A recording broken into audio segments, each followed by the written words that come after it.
Assalamualaikum warahmatullahi wabarakatuh.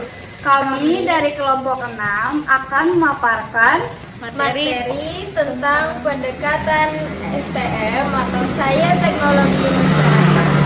Selamat menyaksikan. Dadah. Assalamualaikum warahmatullahi wabarakatuh. Perkenalkan, nama saya Mal Zulfa Awalia. Langsung saja ke pembahasan yang pertama, yaitu pengertian dari STM atau Sains Teknologi Masyarakat. Apa sih Sains Teknologi Masyarakat? Nah, kita bahas satu persatu. Sains itu adalah sebagai sejumlah disiplin ilmu, sekumpulan pengetahuan dan juga sebagai metode-metode. Sedangkan teknologi adalah ilmu pengetahuan dan kepandaian yang maju dalam membuat suatu penemuan yang berkenaan dengan penemuan ilmu alam atau berkaitan dengan hasil industri. Nah, sedangkan masyarakat itu adalah suatu lingkungan pergaulan sosial dan juga dapat diartikan sebagai himpunan orang yang hidup dalam suatu tempat atau bergerombol dalam suatu tempat.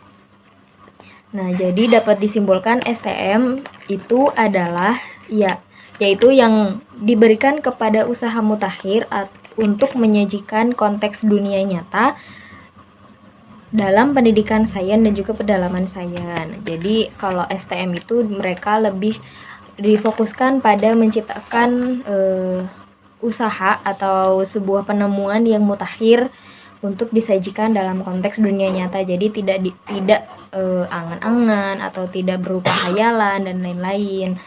Itu jadi pengertian dari STM atau Sains Teknologi Masyarakat. Nah, lalu yang kedua yaitu karakteristik pendekatan STM itu apa aja. Nah, menurut ilmuwan Jaguar atau ilmuwan Jaeger mendefinisikan STM yaitu mencakup tujuan kurikulum, asesmen, dan khususnya mengenai pengajaran. Nah, tujuan-tujuan tersebut dikarakteristikan menjadi domain. Ada 5 domain. Yang pertama yaitu domain konsep, lalu yang kedua ada domain proses, yang ketiga ada domain aplikasi, yang keempat ada domain kreativitas, dan juga yang kelima itu domain sikap.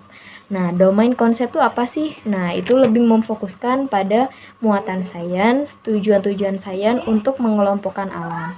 Nah, sedangkan domain proses itu lebih berfokuskan pada proses sains berhubungan dengan bagaimana sains berpikir dan juga bekerja. Nah, lalu yang ketiga yaitu domain aplikasi, itu mengaplikasikan konsep-konsep dan juga keterampilan dalam memecahkan masalah sehari-hari. Nah, lalu yang keempat yaitu domain kreativitas, yaitu meliputi visualisasi dan juga menghasilkan gambaran mental. Nah, lalu yang kelima ada domain sikap, itu lebih berfokus kepada sikap-sikap terhadap sains dan pada umumnya seperti kegiatan belajar, lalu juga kegunaan sains sehari-hari itu untuk apa, itu adalah domain sikap. Nah, berikut adalah karakteristik dalam pendekatan STM atau Sains Teknologi Masyarakat. Nah, sekian pemaparan dari saya, banyak kurang lebihnya atau banyak kurangnya saya minta maaf yang sebesar-besarnya. Adapun materi selanjutnya itu akan dilanjutkan oleh rekan saya. Terima kasih. Selanjutnya akan dilanjutkan oleh saya. Sebelumnya, perkenalkan, nama saya Anissa Firdausi. Saya akan memaparkan materi tentang tujuan pendekatan pembelajaran STM, Sains Teknologi Masyarakat. Menurut Jaeger, tujuan pembelajaran pendekatan STM sebagai berikut. Yang pertama, memberikan kesempatan kepada siswa untuk membandingkan dan mengontraskan sains dan teknologi, serta menghargai bagaimana sains dan teknologi memberikan kontribusi pada pengetahuan dan pengaruh baru. Yang kedua, memberikan contoh-contoh dari masa lalu dan sekarang mengenai perubahan-perubahan yang sangat besar dalam bidang sains dan teknologi yang dibawa masyarakat, pertambahan ekonomi, dan proses-proses politik.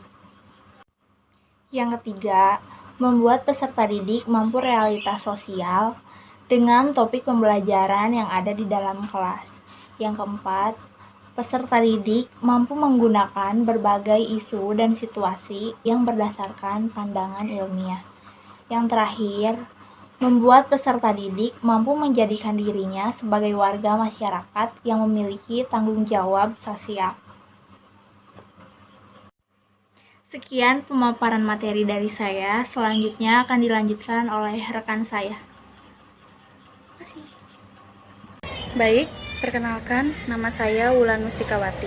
Di sini saya akan membahas tentang komponen-komponen pendekatan sains, teknologi, dan masyarakat beserta alasannya. Komponen-komponen pendekatan sains, teknologi, dan masyarakat ada beberapa. Yang pertama, ada strategi-strategi yang berada untuk memberikan pemahaman yang nyata mengenai pola-pola penalaran dan berpikir dari teman sebayanya, orang dewasa, dan para ahli. Dan yang kedua, ada keterampilan-keterampilan dalam menguji validasi argumen, contoh-contoh yang tampaknya terdengar seperti penalaran ilmiah yang membawa pada kesimpulan yang keliru. Yang ketiga, memotivasi siswa untuk mengeksplorasi emosi dan nilai-nilai dalam hubungan data dengan bukti-bukti khusus. Yang terakhir, ada penggunaan studi lapangan, pembicaraan tamu, media informasi, film, dan kegiatan-kegiatan debat, bermain peran, dan simulasi. Selanjutnya, adapun alasan penting pendekatan sains, teknologi, dan masyarakat. Alasan pentingnya yang pertama, untuk meningkatkan minat dan motivasi belajar siswa sehingga siswa akan dapat terlibat secara aktif mengidentifikasi isu-isu sosial dan teknologi yang terdapat di sekitar lingkungan dan masyarakat. Yang kedua, untuk memecahkan isu-isu sosial. Yang ketiga, untuk membuat sains dapat dipahami oleh semua siswa. Yang keempat, pengajaran sains dengan pendekatan sains, teknologi, dan masyarakat akan mendekatkan siswa kepada objek yang dibahas. Yang kelima, dapat memberikan pengetahuan dan pengertian kepada generasi muda yang mereka butuhkan dan memahami masalah-masalah sosial yang muncul sebagai akibat sains dan teknologi. Yang selanjutnya, pengajaran sains dengan pendekatan sains, teknologi, masyarakat merupakan suatu konteks pengembangan pribadi dan sosial. Dan yang terakhir, dapat memberikan kepercayaan diri kepada generasi muda untuk berperan serta dalam teknologi. Sekian pemaparan dari saya, selanjutnya akan dibahas oleh rekan saya. Terima kasih. Selanjutnya akan dilanjutkan oleh saya. Sebelumnya, perkenalkan, nama saya Dede Ira Octavia. Nah, jadi materi yang saya akan sampaikan itu tentang manfaat pendekatan STM atau Sains Teknologi Masyarakat.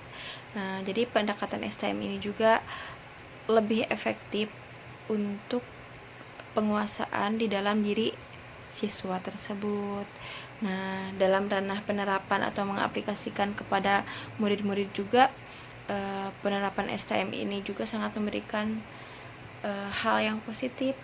Jadi mereka bisa melakukan sains di kehidupan sehari-harinya. Terus selanjutnya itu dalam ranah sikap. Jadi hasil penelitian menunjukkan bahwa murid-murid yang setelah dilakukan pendekatan STM ini juga menunjukkan hal yang positif terhadap pelajaran sains, dan siswa juga dapat menjadi pelajar yang bersikap dan tahu teknologi.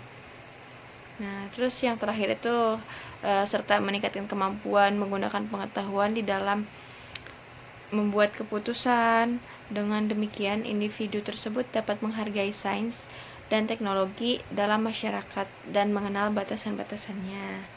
Nah, yang terakhir itu saya akan membahas tentang kekurangan pendekatan STM. Jadi setelah ada manfaat, kelebihannya, STM ini juga memiliki kekurangan. Salah satunya yaitu dilihat dari guru.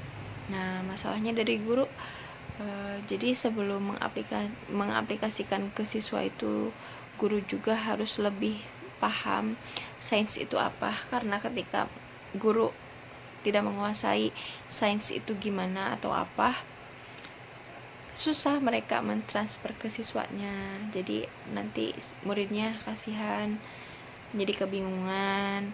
Terus yang kedua itu, pendekatan STM ini juga belum bisa dilakukan di kelas rendah karena mereka belum paham sains dan teknologi. Terus yang terakhir itu fasilitas sekolah. Jadi tidak semua sekolah fasilitasnya lengkap. Jadi hambatan untuk pendekatan STM ini juga dari fasilitasnya.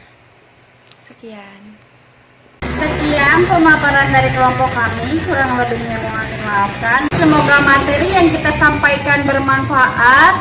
Wassalamualaikum warahmatullahi wabarakatuh.